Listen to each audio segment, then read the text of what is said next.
দৌলতদিয়া ঘাটে দর্শক একটি খুব মর্মান্তিক দুর্ঘটনা। শেষ পর্যন্ত কতজন মারা গেলেন, কতজন নিখোঁজ, আর ঠিক কী কারণে বাসটি দুর্ঘটনায় নদীতে তলিয়ে গেল শেষ পর্যন্ত, এটি নিয়ে রিপোর্ট করেছেন আমার সহকর্মী রায়ান তাহরিম। তার কাছ থেকে আমরা একটু বিস্তারিত শুনি।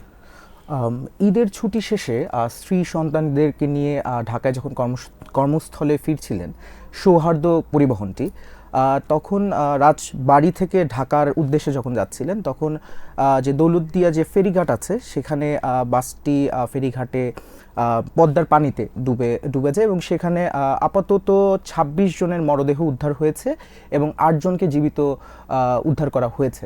ঠিক কী কারণে বাসটি, কেউ আমরা প্রথমে শুনছিলাম যে ব্রেক ফেল করেছে, মালিক বলছেন এক কথা, আবার অন্যরা বলছেন আরেক কথা। অ্যাকচুয়ালি আপনারা এখন পর্যন্ত কিছু জানতে পেরেছেন কিনা?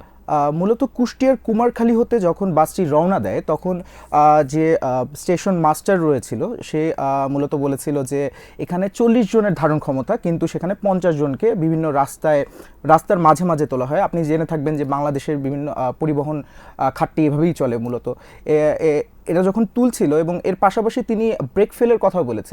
আপনি এটাও জেনে থাকবেন যে বাংলাদেশের পরিবহন খাতে প্রত্যেক বাসেই ফিটনেস তাদের আছে বলেও দাবি করলে কিন্তু আসলে বেশিরভাগ বাসই হচ্ছে ১০ বছর থেকে ২০ বছর পুরনো এবং সেখানে ফিটনেস নেই।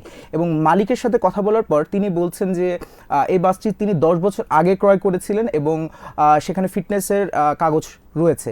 বাট আমরা দেখতে পাচ্ছি যে এই ৫০ জনের অধিক যদি বাসটি নেওয়া হয় এবং যে বেশিরভাগই যে ফিটনেস নেই এবং ব্রেক ফেল হয়েছে এবং সেই কারণগুলোকে ঘিরেই মূলত বাসটি দুর্ঘটনা ঘটে। এছাড়াও পরিবহন যে বিশেষজ্ঞরা আছেন তারা এখানে ফেরিঘাটকেও দোষারোপ করছে যে ফেরিঘাটে সবসময় যে স্কেডিউল মেনটেন করা হয় না, অনেক সময় সিরিয়াল মেনটেন না করেই হচ্ছে এক বাস আরেক বাসের সামনে চলে যেতে চায়, এই কারণেও দুর্ঘটনা ঘটেছে। অর্থাৎ এটি পুরোপুরি একটি কাঠামোগত ফল, এটি শুধুমাত্র দুর্ঘটনা নয়।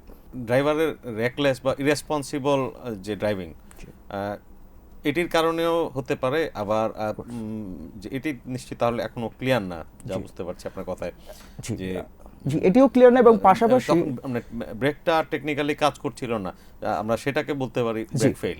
আর একটা হচ্ছে আমি ব্রেকটা ইউজ করতে পারিনি ঠিকমতো।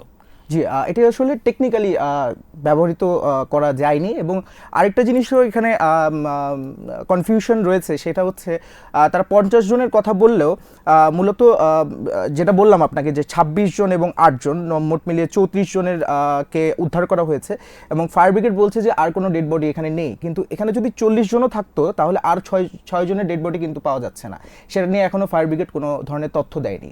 যে অর্থাৎ এটি পদ্মার পানিতে এখনও এগুলো হারিয়ে গেছে বলা যায় আর কি, সেগুলো ফাইন্ড করার ট্রাই করা তলিয়ে গেছে, স্রোতে আরো দূরে চলে যায়।